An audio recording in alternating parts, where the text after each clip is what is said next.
Hello, I'm going to walk you through a little bit about how a good player thinks about Guild Wars and what you're thinking about during your turns and how the cards interact and how to finish off your opponent. Before we start, I'm going to let you see what my attack deck here is. This is not a rich man's attack deck. This is a I do have some premium cards in here. I did buy the Dragon Bundle. I use those gems to buy 4 Clockwork Automatons. Those are key cards for this deck. They are 2/4 creatures that either get weaker or stronger randomly on your turn.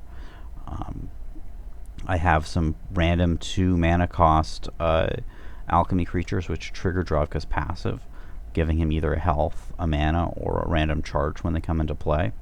I also have a Ward Mage in case I am facing a Jorma, a Warpath Elf just for his general usefulness, a Sylph Assassin, which is good at removing enemy creatures, as is a Toxic Immobilizer. A Dwarven Sot deals 1 physical damage to a random creature, possibly one of mine, upon entry. Oops, I accidentally removed him from the deck by accidentally clearing him there. I'm just going to go back and not save. And let me just add him back in there. I'll just type in Sot. And now he's back in the deck. Everything's fine and dandy now. I have a couple of Demolition Golems. You probably know what those are. They are 3/3 alchemy creatures that deal a magic damage to the opposing creature upon death. Dwarven Battle Rig, which also deals a magic damage and deals an additional physical damage to the enemy hero. These are very good cards at 4 mana. I have 2 of them. An Explosive Expert. If I know a creature is going to die and need it to do extra damage, I can give that creature Volatile 2 by playing the Explosive Expert next to it, usually as a surprise move. I have a Charge Potion, some Firebolts, Holy Blessings, Shatter to remove gear, Toxic Concoctions to poison creatures, a couple Glemnifies to deal with big things, Dark Missile for some direct damage where I need it, Flash Fire for crowd control, Flight of the Pegasus to get my guys higher over the enemy, Volatile Concoctions, more crowd control, and just some random gears. I have 3 rare gears here you might not have seen.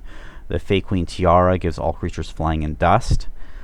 That's very good for preventing them from being blocked. Spiked Armor, my only 5-point gear, will deal a physical damage to any creature that deals damage to me. Hopefully I can kill a couple things with it, then assemble it for a really big construct. And a Quick Draw Cannon, which deals a physical damage to a random creature hero. Dravka, his abilities are he can assemble, which turns a gear into a creature with 3 random abilities, and attack and health equal to the gear's cost. I can manufacture gears for my deck, which pulls a gear out of my deck and puts it directly into play. I only run 4 mana cost gears, so I'm not going to worry about getting bad gear for my deck. Every time I manufacture, I'll get something good. The Master Artificer is the passive, which gives me the health or the mana whenever I attack, and these are just stat boosts for leveling that all heroes get. So let's go into Guild Wars. So let's fight the longer war that's slightly closer. I'm not particularly worried about losing either of these wars, but might as well get some wins in here. You click Battle. And here we go. Let's see who we're fighting. We're fighting Akatril. I'm not familiar with Burn Greg and his deck, so I don't really know what to expect from him. But right now I have nothing really good to play with. Our starting hand is a Dark Missile, a Holy Blessing, which could protect a creature, a Ward Mage, which protects from magic damage. Akatril's specialty here is this ability which does this physical damage, so that's the Ward Mage is not going to be as valuable against Akatril, and Toxic Concoction, which can kill someone. But I have nothing to play, so I'm just going to pass my turn. And things aren't going well for me, as the opponent has started with a Battle Rig. I could kill it in 2 turns with a couple of Toxic Concoctions. I could put down a Ward Mage and a Holy Blessing in front of it, which would... he'd do 1 to me, and I'd do 1 to it. I think I would outlast him that way. And maybe that's the thing to do. Or I could sit there and take the damage for a little while. I think I have to kind of decide because I've got 5 cards. If I don't do something now, I'm gonna lose. I have to discard. So it'll take 2 of my cards and most of my mana to play this. I really don't have anything better to do, so I'm just gonna play those cards. And oh, he's putting on a fire spawn. That did a damage to the rig. That puts me a little bit ahead of the rig.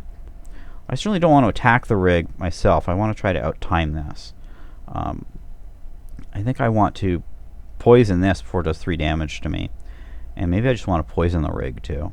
Take 3 damage from it once and let it die the next turn and get my Ward Mage out of the way. So let's throw away the Dark Missile, poison the rig, and move my Ward Mage down here. Actually, let's move him up here so he can be unopposed from when the fire spawn dies. My turn's over. And he's got another guy. This is Slayer of the Damned. He's 2/2 with armor and regeneration. Why don't I just put my guy down, this Gatling Gnome in front of him, which is strong enough to kill it. I'll attack with my Ward Mage.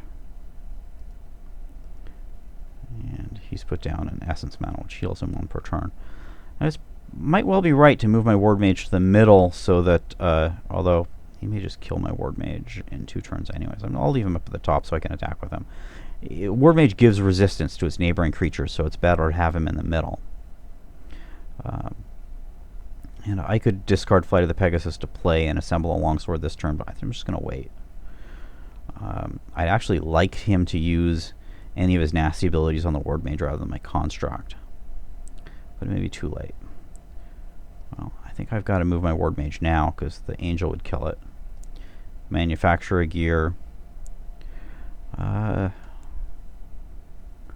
think what I want to do is kill the Angel with the Gatling Gnome, because that's cheap. Manufacture my gear. And go. Let's see what he targets with his Final Judgment. Hopefully not my Construct, but we'll see. And he killed the Construct. Alright, well, at this point, I can kill the Angel. I'm going to kill the Angel with that. And Demolition Golem looks like pretty bad news for my Ward Mage. But my Ward Mage does have armor still. If I flash fire, I will do 2 damage to the Demolition Golem. When I attack this, I have resistance and armor. I will live with 1 hit point left. And I think that's probably the thing to do, is just flash fire and attack and kill his guys. And I'm still left with 1. He's still gaining health. So I'm kind of against the ropes right now.